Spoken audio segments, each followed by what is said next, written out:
Good evening and bienvenue, my fond fair Rouge Raiders.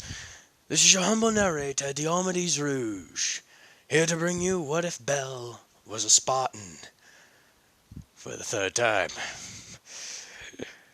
Too many mistakes have occurred this damn day. Now, where we last left off, we are picking up where, well, Kuhalen passed away while after forging the set of armor. As Bell and company are inside. Most are upset. Bell is somewhat angry, and the mood is sour. As Bell examines the armor, he laments on why he didn't tell him sooner. But as he reads the note that was left for him, he realizes that this was Kuhalen's battle. It was not one fought with swords or spears. It was not one you can block with shields and armor.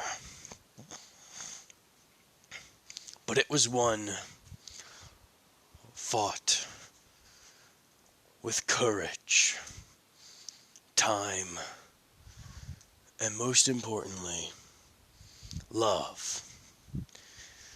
Kuhalen cared, and he loved every member here. And so, he decided to leave something to protect the leader of the order with his final breath. And so, this armor was born from that love. As Bell walks over and examines it,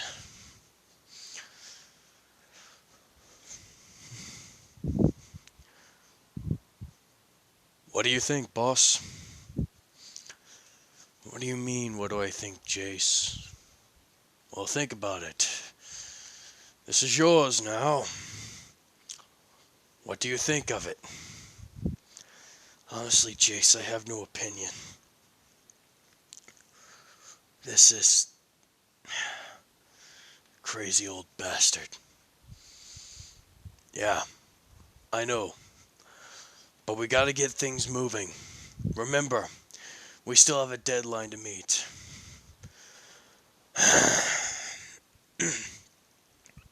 Yeah. Jace. Yeah?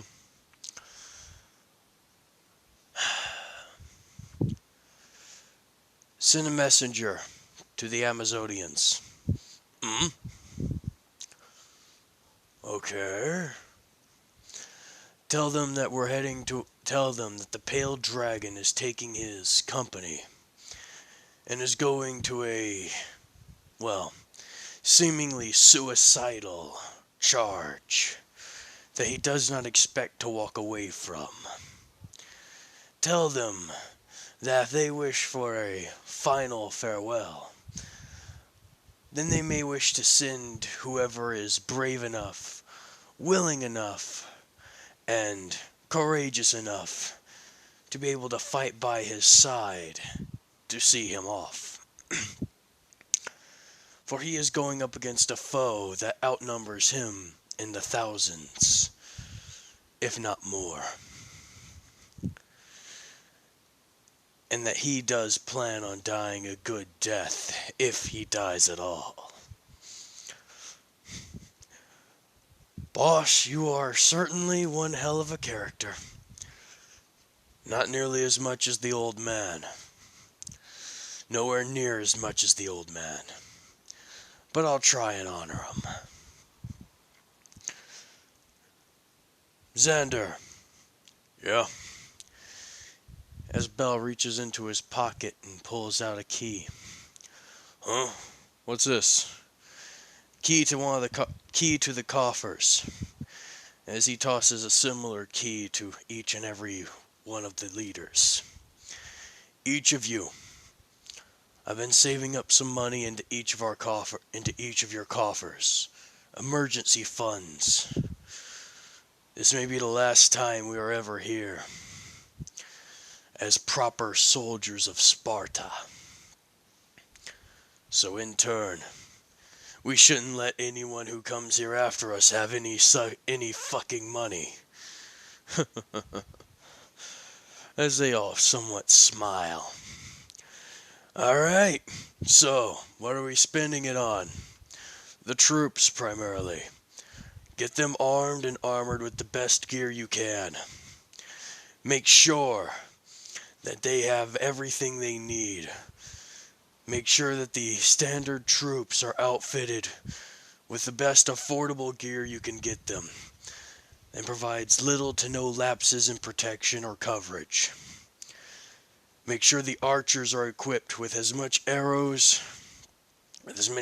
as they can afford to grab, as well as make sure their cloaks are reinforced. We're heading into Hell's Pass, which means, well, that's going to be their primary thing for protection. Right.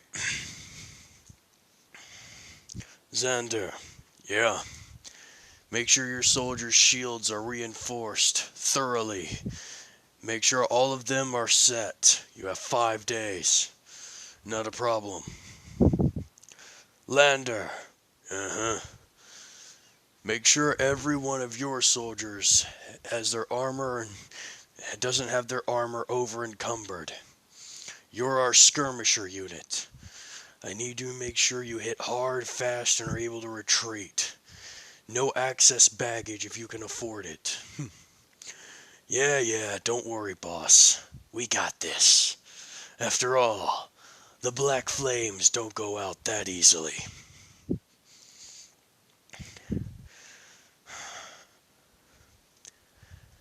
Make sure that your warriors are properly stocked up on their, supplies, as well as emergency rations. I know how much magic drains from you. Don't worry about me and my scales. For while we may be the tail of the party, we're also the most vibrant. Yeah.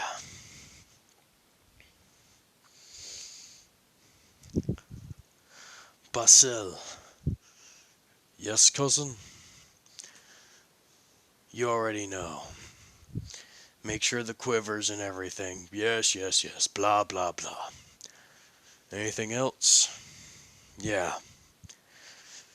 Make sure they all have short swords and guards. Short swords.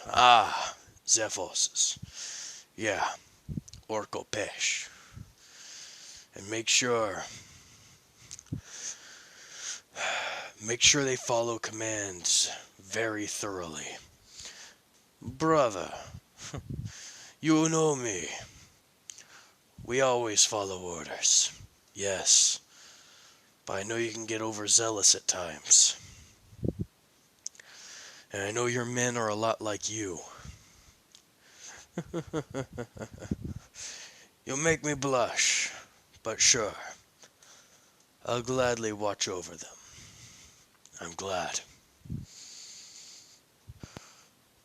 Alright, you crazy bastards. Let's move out. We have things to do. And what about your men? Oh, trust me. I know just what to do. As for that next 5 days, they are active. They are swarming like a giant hive of bees, scattering and searching around for supplies and materials. Meanwhile, at the front lines, with the 300, things are taking a rough turn. With the bodies of Persians being piled high, already reaching the 1,500 marker. The Spartans have taken several casualties. With their Athenian brothers, well, their Greek brothers, in arms taking severe damage, dwindling them to from 2,500 to merely 1,200, and dwindling the Spartans from 300 to 200. They still fight on, as Leonidas braces himself for another wave. Bell, get here soon, my boy.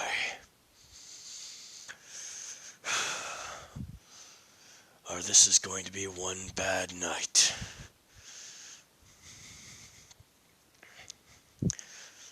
As while Leonidas is not afraid to die,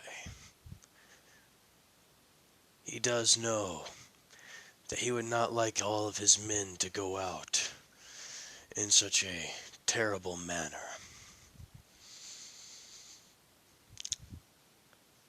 On the 4th day, they march. Bel and his Pale Dragon Company march onto the Hell's Gates, as they are informed that doing so is ill-advised, that making war during such time is, before the head of the council could speak again, Bel marches towards him and slaps him. We are done playing. My father is out there, protecting this city, protecting all of Greece. You get in my way. You try and stop me. You will be eliminated. There is no ifs, ands, or buts, except for yours being served on a silver platter if you try and hinder my approach. My army will not be stopped, even if you make us deserters, traitors, or whatever. We are Spartans, and we will not let our own die like dogs. The man is silenced, as Bel continues marching forward. All right, dragons, let's march. As, well, by the dawn of the 5th day, the rough, tired, and bewildered forces of the Greeks, as well as the Spartans, are hurt. And I do mean hurt. The Spartan forces are being overwhelmed by accursed magic from the enemy, as every now and then large balls and fonts of fire will appear over the horizon, launching and trying to impacting into their defense. Meanwhile, the attacks on the pass have increased, as slowly but surely they're losing ground, only barely able to keep the reinforcements Leonidas expects to die this day, as only 100 Athenians are left. Well, Greeks are left. And only, well, and only a few dozen of his soldiers remain.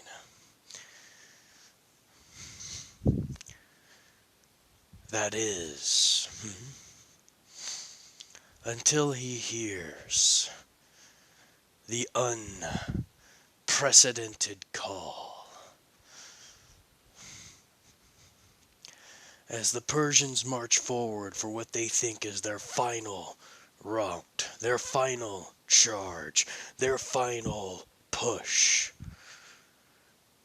As they think they're about to claim overwhelming victory, as even Xerxes himself is there near the front lines to watch in anticipation of the Spartans' fall.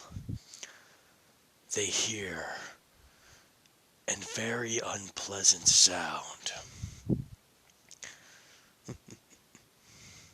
The sound of several youths. This is the most terrifying sound any enemy of Sparta could hear. The sound made from this flute, the sound made is that of the formation synchronization. For unlike other Greeks, Spartans didn't use drums to keep their cadence, to keep their track.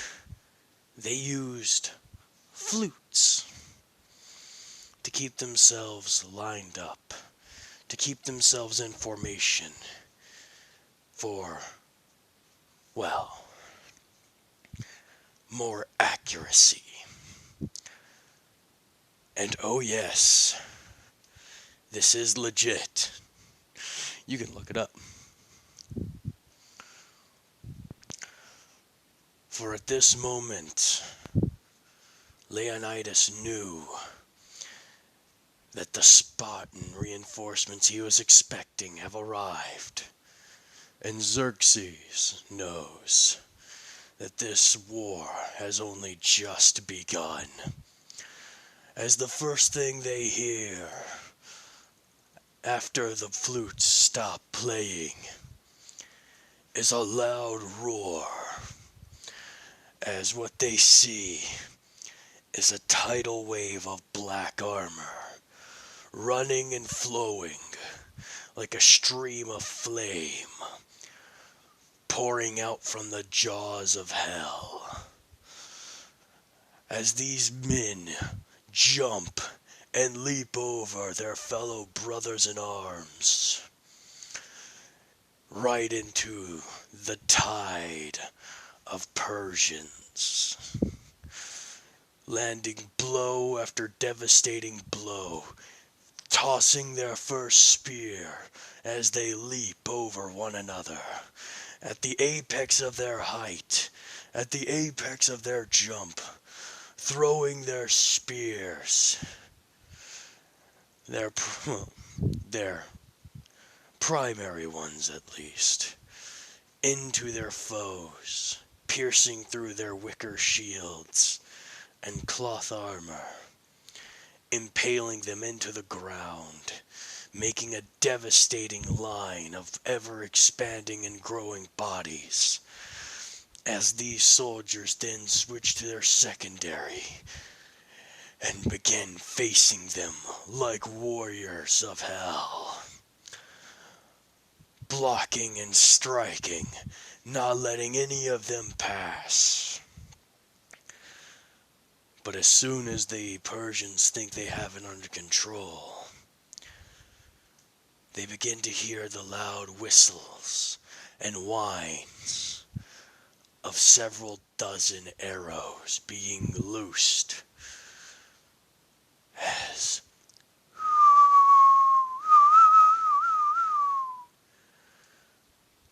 they all streak across the sky.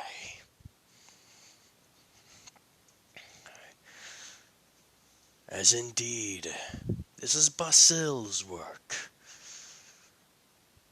with his talons, I should say his scales.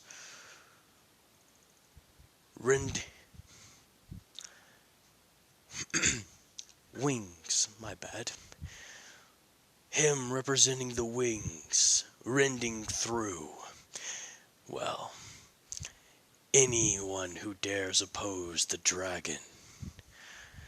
As the arrows pierce, as these weighted arrows pierce and destroy anything in front of them, causing even more bodies to pile up and giving the black flame a chance to reprieve and breathe. That's whenever they notice the main body forming.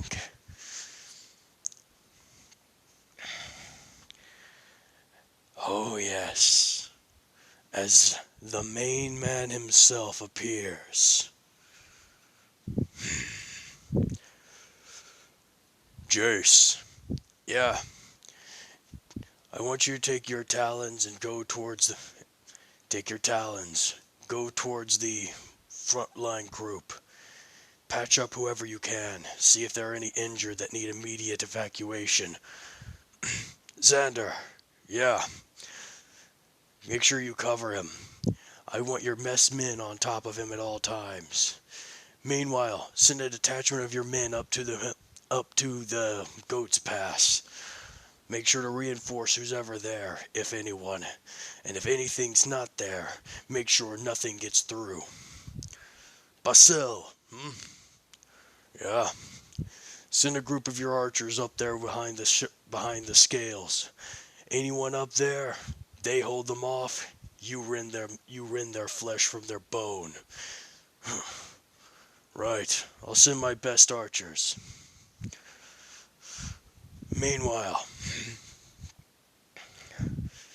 Yes, how can I be of service? You know how you can be. Right, don't worry. I'll make sure to heal up anyone I can. No. Reinforce the main line. Me and my troops are going forward. As Bell himself begins to form up at the front line, walking past the black flames that have been loosed. Lander, you did a damn good job. I thank you for your support. Support? Did a little bit more than support, if you ask me. Yes, you were badass, blah, blah, blah. Anyways, you ready to do some heavy lifting? Does a Persian die to a stab wound? Yeah, I guess they do. Alright then. As Bell draws his blade. Xerxes! He yells out at the top of his lungs as it echoes throughout the cavern and throughout the battlefield. I am the Pale Dragon. I am Bell of Sparta. If you wish to die this day, then come and face me. If you wish for your troops to die this day, then send them against my wall of soldiers. If you wish for victory of any significance, then you will come down and talk.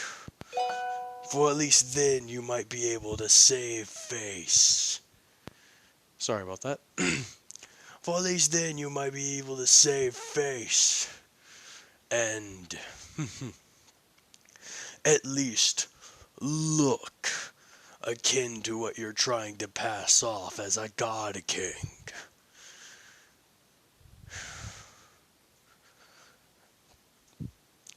But be warned, my patience runs thin.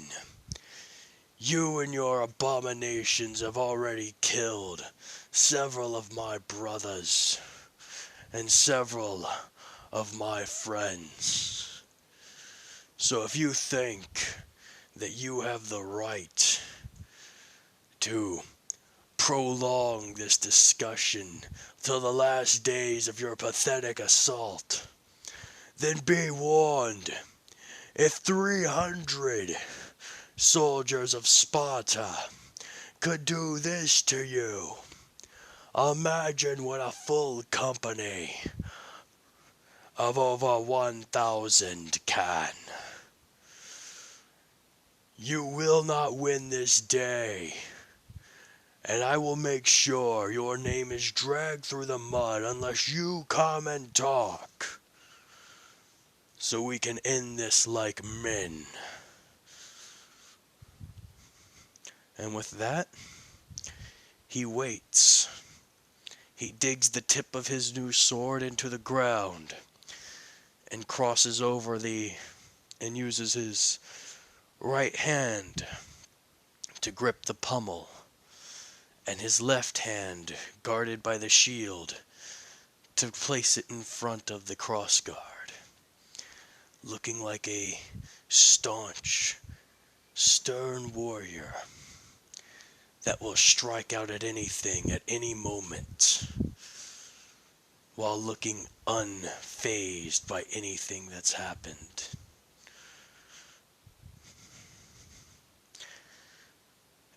As we cut to Xerxes, troublesome Spartans. They think they are so keen. My lord, what are you planning? What does it sound like? It sounds as if the Spartans wish to talk. I wish to hear them out. But my lord, it's obviously a trap. The Spartans have no mind for traps. They are simpletons, believing war to be face to face. They will not set up such a thing. They cannot, for it would ruin their image.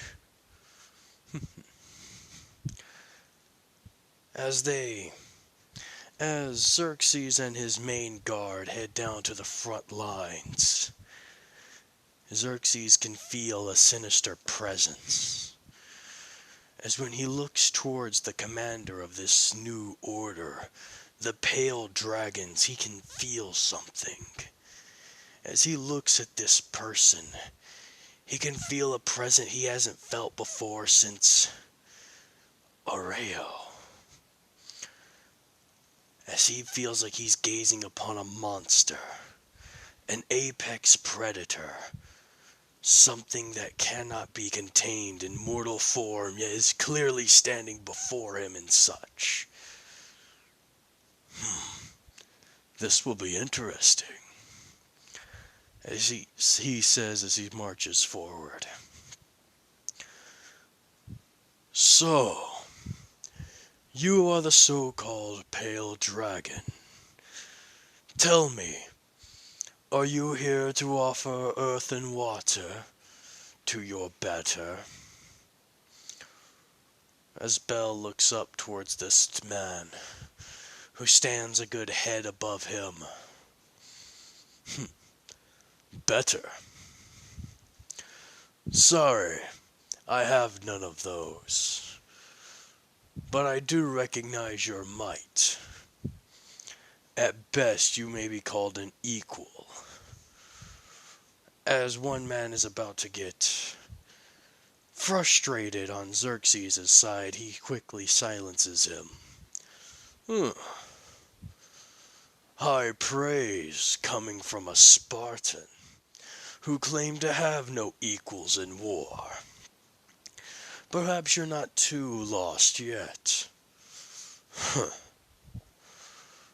Whatever. We've come to discuss your terms of withdrawal. Withdrawal? I still have over 2.5 million soldiers left. Yes, and you spent a quarter on them on 300 men. 3,300.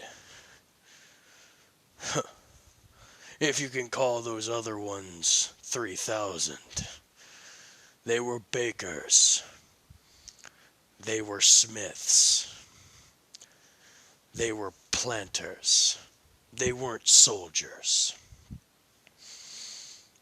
We are soldiers, and we will not bend the knee so easily. So tell me, Xerxes, the God King, what do you wish for from this battle?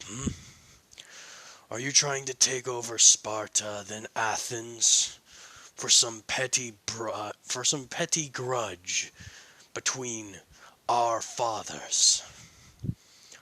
Our fathers? You're a prince. No. Well, you were a prince. Your father was angry at my father because his father before him set up an arrangement with your country's people to supply them in their rebellion. Meanwhile, after we found out how terrible it was, or rather we should say how one-sided it seemed, we withdrew. But that still didn't prevent your father from going mad trying to invade, losing hundreds of his soldiers on a shipwreck, just to try and advance a single cause. So tell me, Xerxes, do you really wish to increase the death toll from something our forefathers have done and caused? Athens will bend the knee to my rule. And I'm here to tell you that the only way that you would get Athens to bend the knee at your rule is if you could pay them. Excuse me? Athens doesn't care about military might. Hell, it would be easy for us to walk into the city ourselves and take it over, if it wasn't for the sheer fact that they are asinine. Athens isn't worth taking over. Yes, it's a central hub. Yes, it has plenty of food, wine, and everything else. But there are no soldiers there. Nothing of the sort. They are fat and lazy upon peace. They barely maintain a military presence, and most of it is naval. However, you know this. Your ships couldn't make it anywhere near their docks if they tried. So you tried the land approach, only to be met with resistance from us. Face it, we will not let you through. The Navy will not let you through. But most importantly, even if we fall, there's already been a messenger sent. The armies are gathering from their neighbors, and they have warriors. By the time you would be able to chew through us, another 10,000, 20,000, 30,000, and 40,000 arms and armored men would be willing to march down here and cause you even more pain and suffering. And let's not even think about what's going on at your home. How long have you been away? Months, almost a year.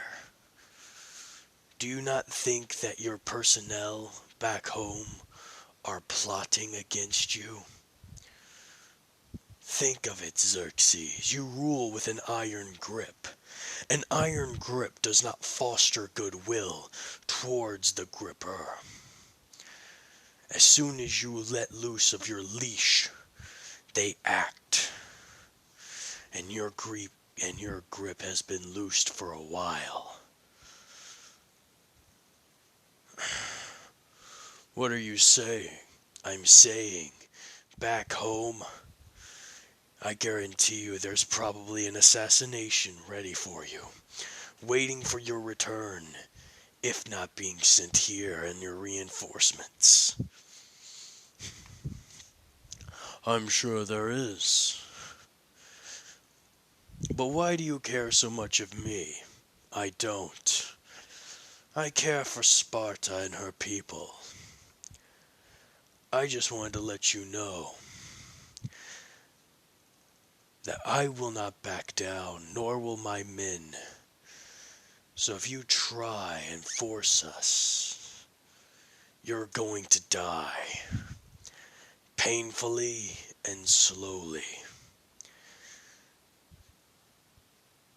But if you run, if you walk away, I won't chase you. I'll give you full rights as an honorable warrior who fought the 300 to back away. I'll give you full prowess as prince to former prince.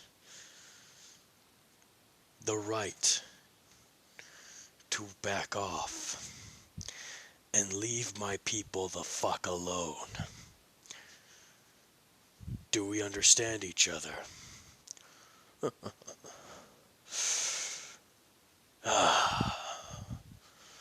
My. Bell, was it? Yes. You are an interesting individual. I will not accept your offer, but for entertaining me for so long, you've gained the rest of the day to yourselves. Please, enjoy it, for tomorrow you will be crushed. Very well, Xerxes, we shall see. But just remember, as he says this, Bell's eyes ignite a deep and dark crimson, shining through from the blackness of the helm. Try and make this fun, for I will try and kill every one of your soldiers. We will bathe this area in so much blood that it will change the color of these grounds for decades to centuries to come, where our forefathers, my forefathers, will note what happened here as a great massacre, as yours will note it as the genocide of your entire force. Do not underestimate the pale dragon.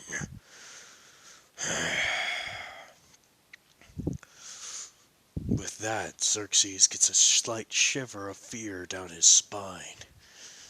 He doesn't let it show, but he was slightly shaken by that show, by that little quote. You will be an interesting one to behead, Bell. Who knows? Maybe after you're defeated, if I can, we'll see about turning you into a dog, worthy of a truly wonderful master.